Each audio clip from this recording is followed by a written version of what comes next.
Salmo 27, vamos ler do versículo 1 até o Salmo todo, né? Depois a gente vai conversar um pouquinho sobre esse Salmo aqui hoje. Diz assim: o Senhor é a minha luz e a minha salvação. De quem terei medo? O Senhor é a fortaleza da minha vida. A quem temerei? Quando os malfeitores me sobrevêm para me destruir, meus opressores e inimigos, eles é que tropeçam e caem.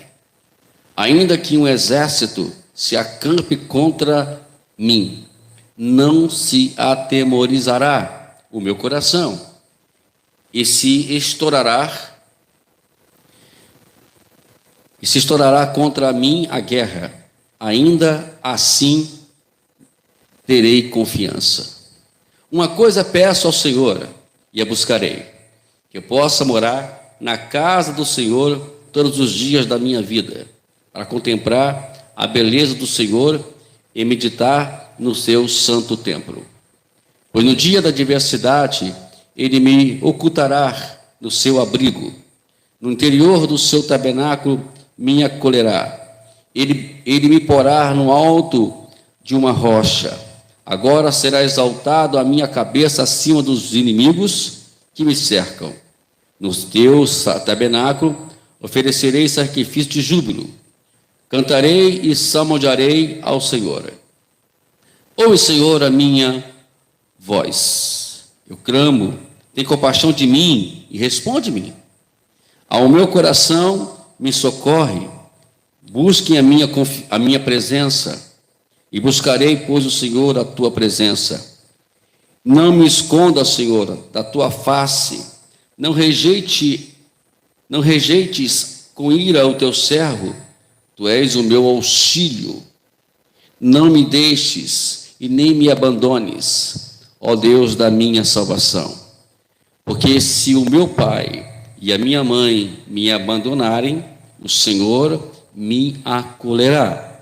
Ensina-me, Senhor, o teu caminho e guia-me pela vereda plana. Por causa dos meus inimigos, não me entregues à vontade dos meus adversários, pois contra mim se levantam falsas testemunhas e os que se respiram crueldade. Eu creio que verei a bondade do Senhor na terra dos viventes. Espere no Senhor, anime-se, fortifique-se.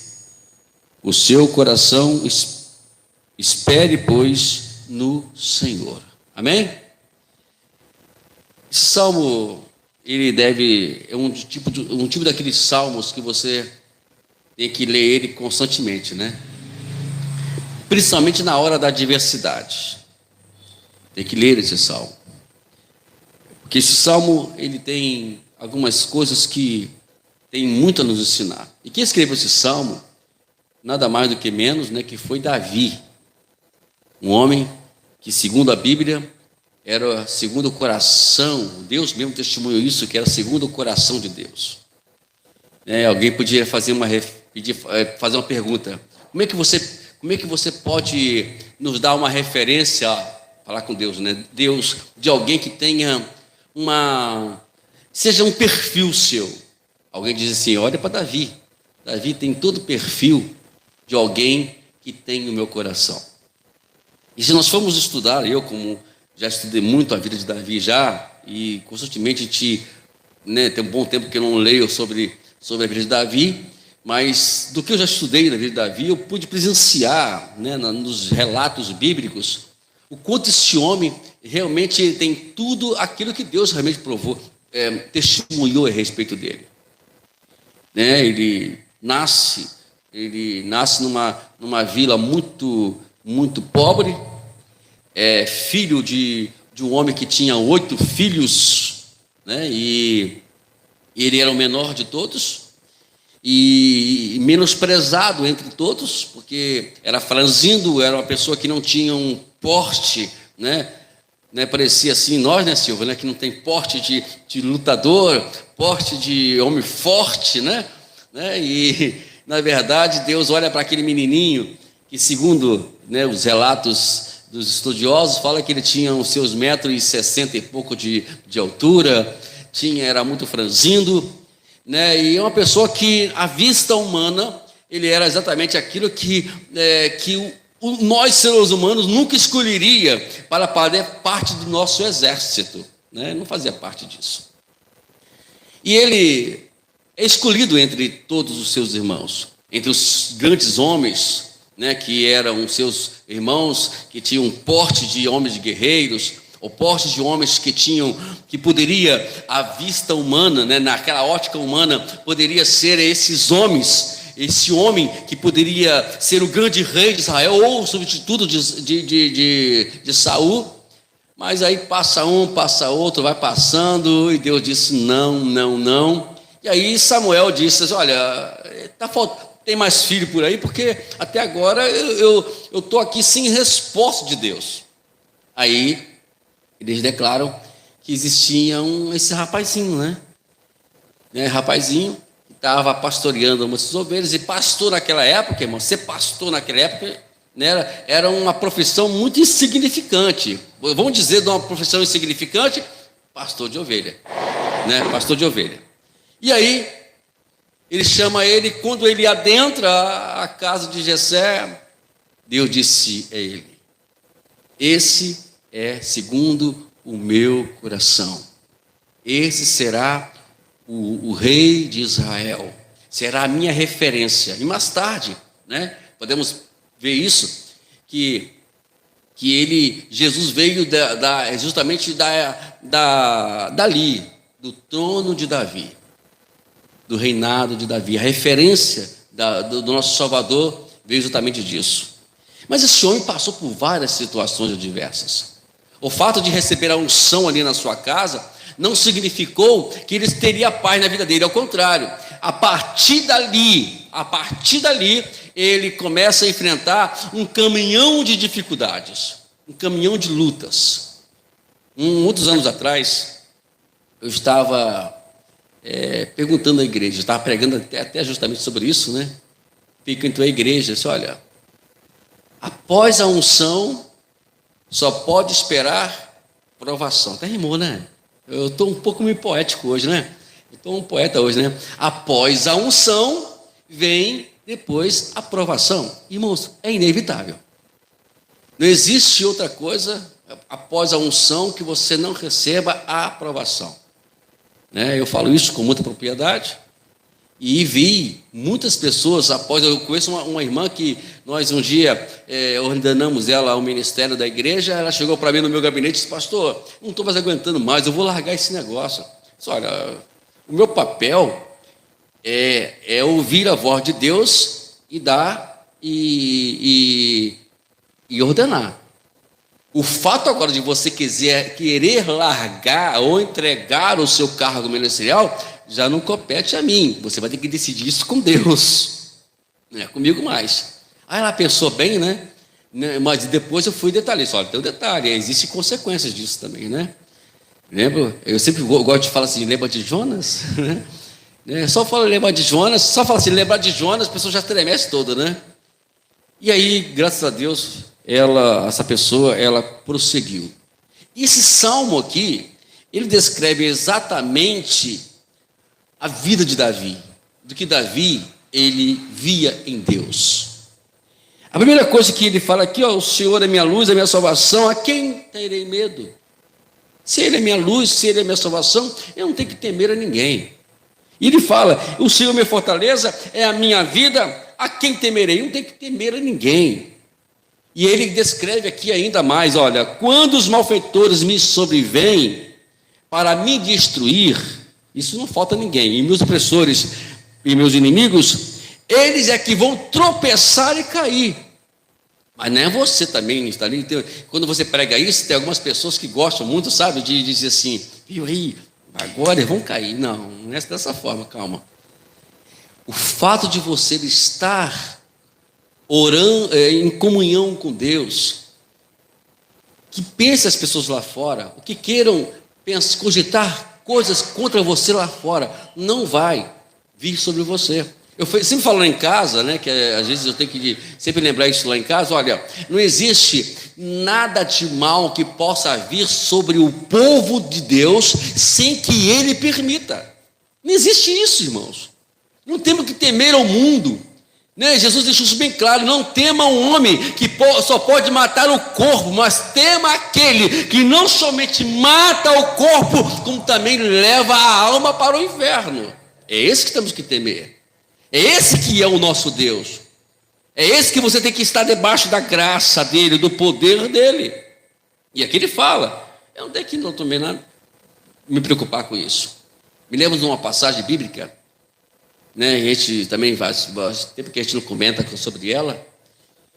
Lá no capítulo 20 de 1 Crônica, se não falha a memória. E fala que Josafá recebe uma notícia. Vem um mensageiro e disse: rei Josafá, está vindo aí os edomitas, os amonitas e da montanha de Seir.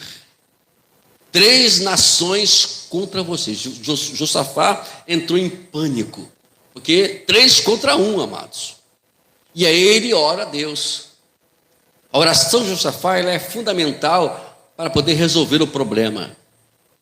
Hoje não vou comentar sobre isso aqui, mas o que eu só quero dizer o moral da história. E aí Josafá, ele ora a Deus. Aí Deus envia, né, um profeta e disse: olha, esta peleja não é sua, Josafá, viu, rei? É de Deus.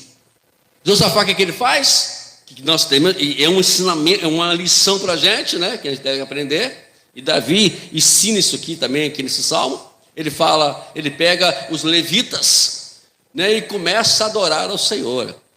E o título da mensagem, do cântico era: a tua misericórdia dura para sempre, a tua misericórdia dura para sempre. E diz a Bíblia que quanto eles louvavam a Deus, sabe o que acontecia?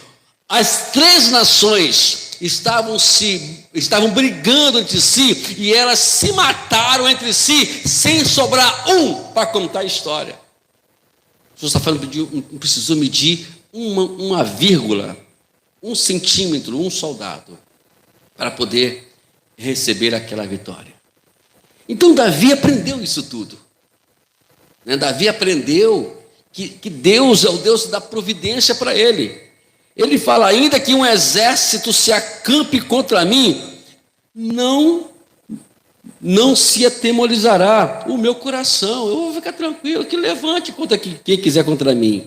E se quis orar contra a minha guerra, ainda assim terei confiança, mesmo que as coisas se levantem. Não tem aquela coisa que você vem para a igreja, muitas pessoas dizem isso, né? Eu vou para a igreja, né, irmão Fidelis? Quando vai para a igreja, parece que a coisa piora mais ainda, né? Uma vez eu falei assim: irmãos, vamos orar escolha alguém para você orar por ele.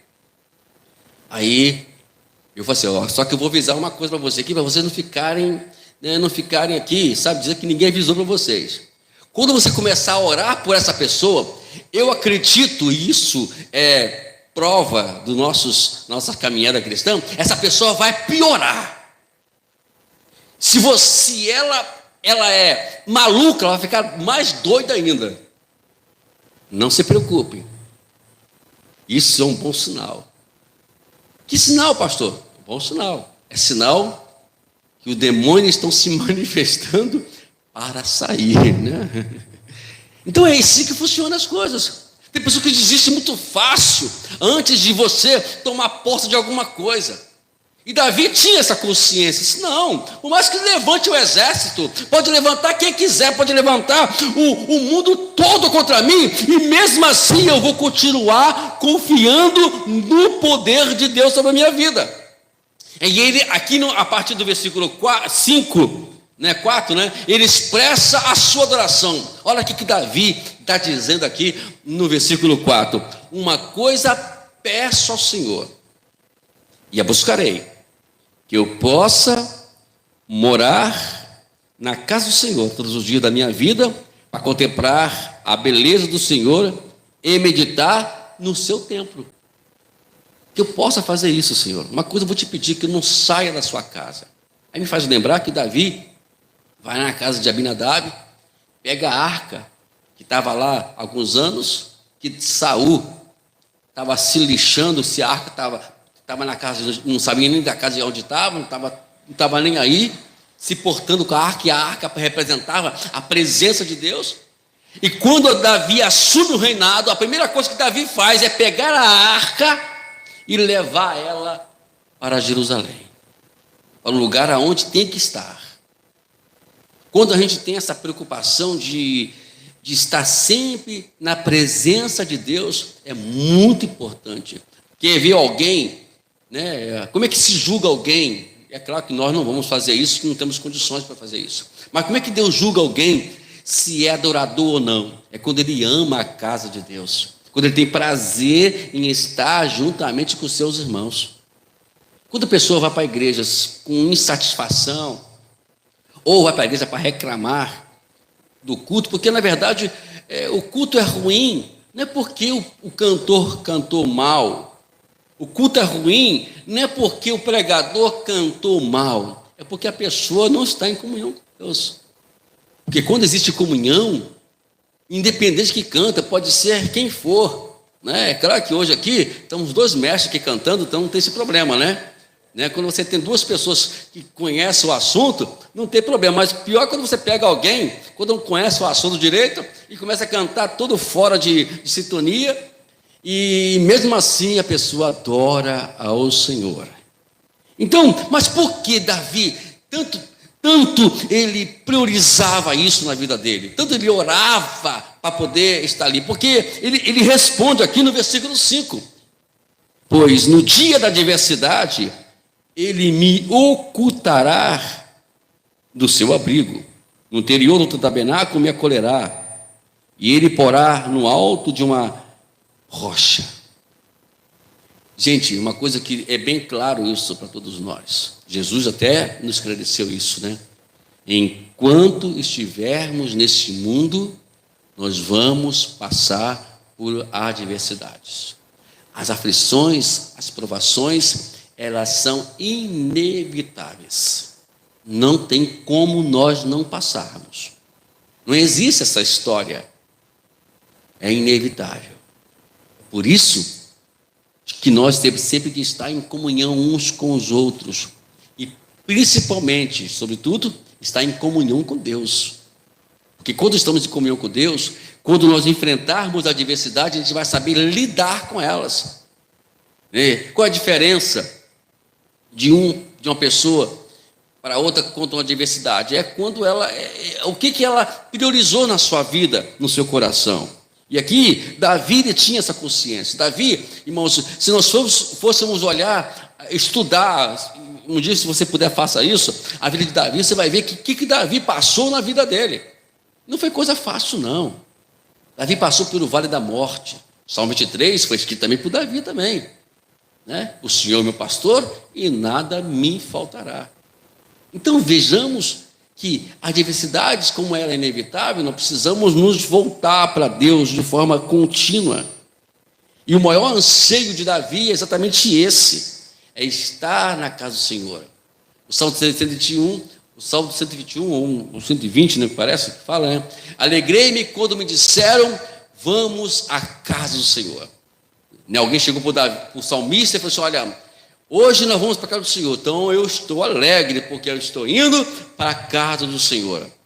Irmãos, o templo em si, ele só tem importância quando nós valorizamos uns aos outros. O templo, ele vai ser sem importância quando não há essa valorização. Isso aqui só tem valor quando nós viemos estar em comunhão uns com os outros, a satisfação, Graças a Deus que o Ministério Flui em Cristo, na direção do nosso querido pastor Mário Roberto, tem nos ensinado isso. No final do culto, é aquela confraternização, aquela harmonia, aquela comunhão entre os irmãos, a preocupação, E eu fico muito feliz em saber que a igreja tem essa filosofia, tem esse pensamento. E isso é muito importante para vivermos sempre agradável na casa do Senhor. Aí no versículo 7 adiante, o Davi começa a orar: Senhor, o Senhor é a minha luz, e eu clamo. Tem compaixão de mim e responde-me. Ao meu coração me ocorre. Aí fala, busque a minha presença. Aí ele fala, eu buscarei, pois o Senhor, a tua presença. Não me esconda da tua face, e não rejeites com ira o teu servo. Tu és o meu auxílio. Toda vez que você ouvir falar a palavra assim, face, né? Na face você tem vários sentidos. Isso mesmo? Ouvido, audição, visão, olfato, né? Olfato não é... Isso mesmo? Olfato mesmo? Eu estou tendo na escola, né? E paladar. São muito importantes. Né? A visão de você, quando você busca a face de Deus, você está falando aqui, ó, eu estou buscando o Senhor, porque Ele vou falar, Ele vai me ouvir. Ele vai aceitar as minhas ofertas. Ele vai olhar para mim e vai falar comigo. Quando você busca. Então, Davi tinha essa consciência disso. Né?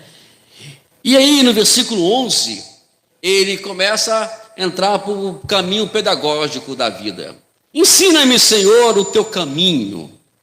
Guia-me por tua vereda plana, por causa dos teus inimigos, dos meus inimigos. Não me entregues à vontade dos meus adversários, pois contra mim se levanta falsas testemunhas os que respiram crueldade. Irmãos, nesse mundo, estamos sempre envolvidos ou próximos de pessoas assim, que querem nosso mal. Nós não sabemos quem é, mas existem pessoas assim, que querem o nosso mal. Por isso, precisamos pedir ao Senhor para ensinar o teu caminho. Uma coisa que eu gosto muito de sempre dizer é que, quando nós conhecemos o caminho de Deus, nós não vamos ter problema no percurso do caminho. Esse dia eu estava até lá, conversando com a nossa querida irmã Luciana, que nós começamos agora o nosso trabalho de estudo na casa dela na terça-feira passada.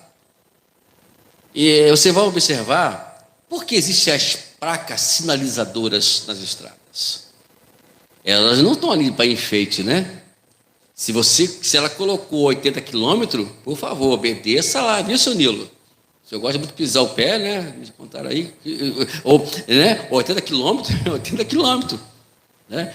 Se é para poder, né, andar se você viu que a curva, entende? A curva perigosa. Então, se a curva perigosa, o que você tem que fazer? Você tem que aumentar a sua atenção mais ainda na direção. As placas, na verdade, elas estão ali para poder nos chamar a atenção, e se caso todos os motoristas obedecessem aquelas plaquinhas, eu acredito, irmãos, que não teríamos problema nenhum no trânsito. Ninguém ia bater carro, ninguém ia tombar carro, ninguém ia fazer nada. Então é isso que está faltando para a igreja hoje. A gente entender a sinalização. Por exemplo, quando você passa o sinal, o que acontece? No final do mês, hein, Nilo? Aí reclama, né? Eu fui multado. Mas a multa não é para penalizar você. A multa não é para nos penalizar. A multa é para poder nos dizer: você cometeu um delito, transgrediu uma lei. E você poderia muito bem, ao transgredir esta lei, bater ou fazer alguma coisa ruim ou atropelar alguém. Está entendendo? As punições, e na vida nós temos as nossas punições. As punições, elas não vêm de Deus para a gente. Deus vai punir o teu povo. Não, Deus não pune ninguém. Quem pune somos nós mesmos. Por exemplo, os 10 mandamentos. Já prestou atenção nos 10 mandamentos? Se nós violarmos um deles ali, vamos ter problemas. Porque você vai roubar. Quem rouba vai acontecer o quê? Vai para onde? Prisão. Mas violou a lei. Né? O adultério vai violar a lei do casamento. Falta de testemunho, vai violar a lei de Deus. E aí as consequências vão vir, não porque Deus penalizou, é porque nós procuramos as nossas próprias punições. Então, amados, a lei é para isso, o ensinamento de Deus é para poder nos reservarmos de todo mal. E Jesus disse lá no capítulo 7, no versículo 24 diante de Mateus, olha, aqueles que ouvem as minhas palavras, essas minhas palavras, está falando do contexto do capítulo 5, 6 e 7 de Mateus. Aquele que ouve essas minhas palavras e as cumpre, vai ser semelhante a um homem que constrói a sua casa sobre a rocha. Vai correr os rios, vai soprar os ventos, vai vir o vendaval, vai vir o fogo, mas a casa não vai cair. Mas quem ouve minhas palavras e não cumpre os meus ensinamentos, será semelhante a um homem que constrói a casa sobre a areia. Aí, irmãos, é inevitável, vai cair. Não é assim mesmo, irmão Marcos? A pessoa que é construtor aqui? Não, né? Eu sempre falo, quando eu prego, eu lembro dos 3 porquinhos, né? Lembra dos 3 porquinhos? Só um que era responsável, os 2 eram preguiçosos, né, irmãos? Vamos dizer isso, né? Eles queriam e acabou se dando mal. Mas a verdade é essa. Nós precisamos estar aqui dentro. Quando nós estamos aqui dentro, nada de mal vai acontecer conosco, porque sempre estaremos cientes do que temos que fazer, o que temos que falar, o que temos que pensar. E aí, finalizando, o versículo 13 adiante, olha, eu creio que verei a bondade do Senhor na terra dos viventes. Espere no Senhor, anime-se e fortifique-se o seu coração. Espere, pois, no Senhor. Eu creio que eu ainda vou desfrutar de muitas coisas. Você crê que você vai desfrutar de muitas coisas ainda nessa terra ainda? Né? Eu fico pensando no meu sogro. Meu sogro tem uma estratégia genial. Eu estou 25 anos casado com a minha esposa. Nesses 25 anos, sempre no final do ano, ele dava a mão a todo mundo lá. Assim mesmo, aí, aprende essa fidelidade. Ele ensina, e eu aprendi isso com ele, Dava a mão e falou assim, olha, sabe, meus filhos, né, sabe, eu quero dizer para vocês que esse pode ser meu último ano, então eu queria estar aqui, eu estou muito emocionado de estar com vocês. Aí só olhando para o pé dele, né? E todo ano ele fala isso. Tá 25, eu estou 25 anos com a minha esposa, e 25 anos o velho está firme e forte. Né? Não, firme e forte. Eu brinco com isso, Armando, o senhor está querendo dar chute na cabeça do diabo mesmo, né? O diabo pensa, vou matar ele, mas não consegue matar ele, não sei por quê, porque o homem, mas é isso. Deus, Ele tem promessa para a gente, nós precisamos vivenciar isso no nosso dia a dia. Mas para isso nós precisamos aprender a viver também. E Davi tinha essa estratégia. Ele aprendeu a viver. Ele morreu já na sua velhice, mas ele aprendeu a viver, desfrutou, ganhou várias conquistas, conquistou várias coisas na vida dele, né? Teve os seus momentos difíceis, mas conquistou várias coisas. Por quê? Porque ele aprendeu. Olha, eu creio que e verei a bondade do Senhor ainda nesta terra, em comunhão com Deus. Esses dias atrás veio um senhor carteiro, e aí o meu amigo lá, e minha esposa olha os filhos deles, aí ele veio na hora que o carteiro me entregou uma encomenda. Aí ele viu assim, Wagner, está vendo aquele rapaz ali? Ele é muito mais novo do que a gente. Se não acredito nisso. Sim. Ele deve ter ali, eu estou com 56, né? Ele deve ter a base de uns 40 e poucos anos, não chega nem a 50. Mas se você olhasse para ele, o pastor Mário Roberto, né, que é o mais, acho que eu seja o mais velho entre nós aqui, né? Ele parece um garotão perto dele. Pastor Mário Roberto. Você tem ideia, o camarada não sabe viver. Por quê? É cigarro, bebida, aquelas coisas todas. E pessoas já falam que isso não estraga o ser humano. É por isso que a igreja evangélica, né, eu acredito que um dia alguém vai escutar isso, porque a igreja evangélica, ela é uma igreja que prima pela vida do ser humano. Quando alguém que quiser ser membro da igreja, tem que largar a bebida, tem que largar o cigarro, tem que largar a noitada lá fora, tem que agora viver em harmonia com o seu próprio corpo, porque a Bíblia diz que o corpo é o templo do Espírito Santo.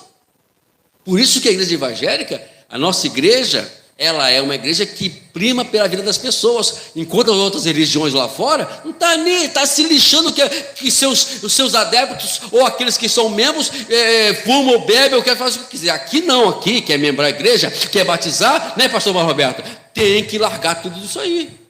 Não é porque eles têm que largar, é porque eles precisam largar, porque a nossa exigência aqui não é para que nós venhamos ser diferentes, é porque nós velamos pela vida das pessoas que estão aí fora e queremos o bem delas. E sempre foi assim, e graças a Deus. Aí, mas por que o pastor não batiza pessoas que não são casadas? Por que, irmãos, nós não batizamos? Por que, irmãos? Porque, na verdade, por que não casa? O que impede alguém se casar?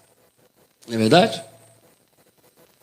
Porque se a pessoa não casa, ou ela está com problema. Então qual é o problema? Vamos orar para Deus resolver o problema.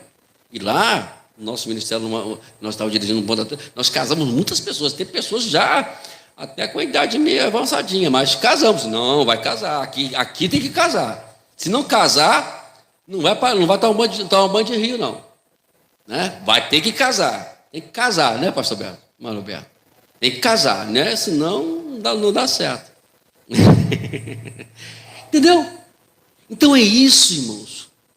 Nós precisamos aprender a viver aqui na terra com sobriedade, com tranquilidade.